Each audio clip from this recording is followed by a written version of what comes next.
एक बड़ा मजेदार किस्सा मुझे याद आता है दोस्तों, और ये किस्सा जरूर आप लोग सुनिएगा, आपको भी जान करके बड़ा आनंद आएगा।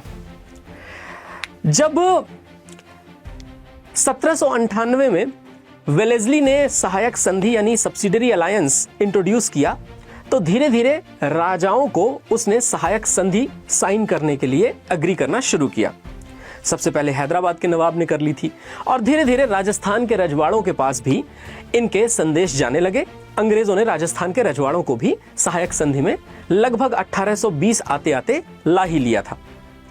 सहायक संधि के तहत किसी भी राजा को अंग्रेजों के खिलाफ जाने की कोई इजाजत नहीं थी, और थोड़ी अंग्रेजी सेना उन्हें अपने राज्य में रखनी होती थी, जिससे किसी भी बगावत की स्थिति में वो अंग्रेजी सेना राजा की इन योजनाओं के बारे में अंग्रेजों को बता दे। लेकिन दोस्तों, अंग्रेजों से अगर जानकारियां इन राजाओं तक पहुंचनी है और इन राजाओं से जानकारियां अंग्रेजों तक पहुंचनी है, तो बीच में किसी न किसी प्रतिनिधि का होना जरूरी है। और यही कहा जाता है राजस्थान के बारे में कि अंग्रेजों का एक प्रतिनिधि राजस्थान में नियुक्त किया गया। उस व्यक्ति का नाम था colonel James Tod.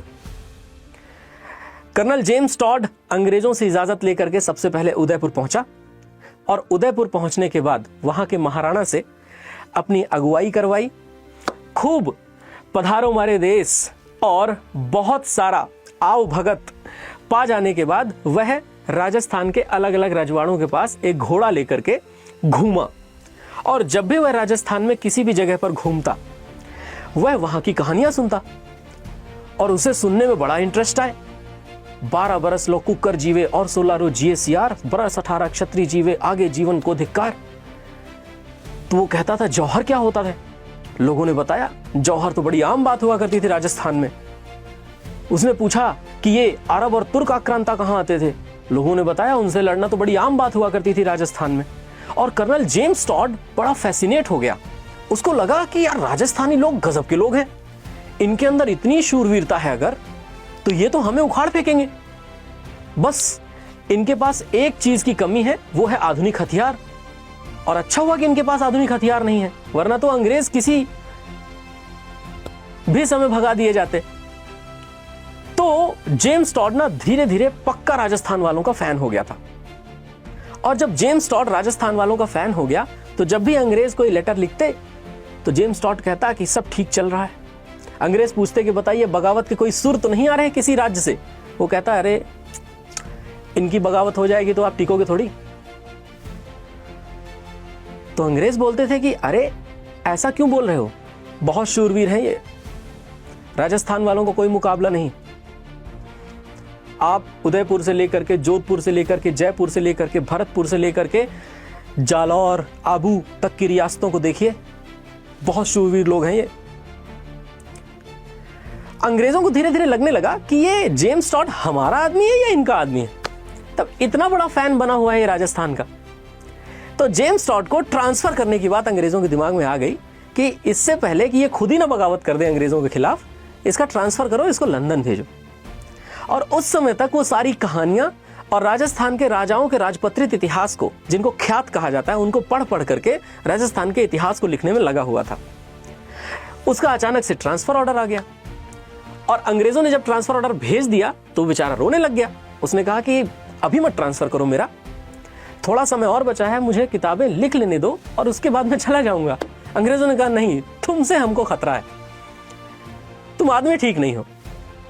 James Tod को रोते रोते आखिरकार लंदन जाना पड़ा। लेकिन लंदन जाकर के जो उसने भारत में राजस्थान की जानकारी इकट्ठा की थी, वो सारी की सारी जानकारी उसने एक किताब में पब्लिश की, और वो किताब लगभग 1828-1829 के आसपास पब्लिश होकर के आई थी, annuls and antiquities of Rajasthan. और ये था उसका पार्ट 1। लगभग 2 सालों बाद पार्ट 2 भी आ गया। और सबसे ज्यादा पढ़े लिखे लोग हुआ करते थे बंगाल में। किताब आई थी अंग्रेजी में, और बंगाली लोगों के हाथ पहली बार annals and antiquities of Rajasthan किताब लग गई। बंगाली लोगों ने जब उसको पढ़ा, तो उसको पढ़ने के बाद उनको समझ में आया कि भारत के किसी कोने में ऐसे लोग तो थे जिन लोगों ने अपनी शूरवीरता के दम पर, अपनी तलवारों के दम पर इतिहास को बनाया है, अपनी भूमि को रक्त से सींचा है। गुरुदेव Rabindranath Tagore annuls and antiquities of Rajasthan को पढ़ने के बाद ये स्टेटमेंट देते हैं कि जब भी मैं भारत के इतिहास को पढ़ता हूं, अलेक्जेंडर के हाथों राजा पोरस की पराजय से लेकर के रॉबर्ट क्लाइव के हाथों नवाब सिराजुद्दौला की पराजय तक मुझे हार ही हार दिखाई देती है। लेकिन जैसे ही मैं राजस्थान का इतिहास पढ़ता हूं, मुझे गुदगुदी होती है। राजस्थान के इतिहास को पढ़ने के बाद मुझे उस मरुभूमि में हरे भरे वृक्ष दिखाई देते हैं और लगता है मुझे कि कैसे शूरवीरों ने अपने साहस, शौर्य और पराक्रम के दम पर अरबी एवं तुर्की आक्रांताओं से भारतवर्ष को कई वर्षों तक, कई शताब्दियों तक बचा करके रखा।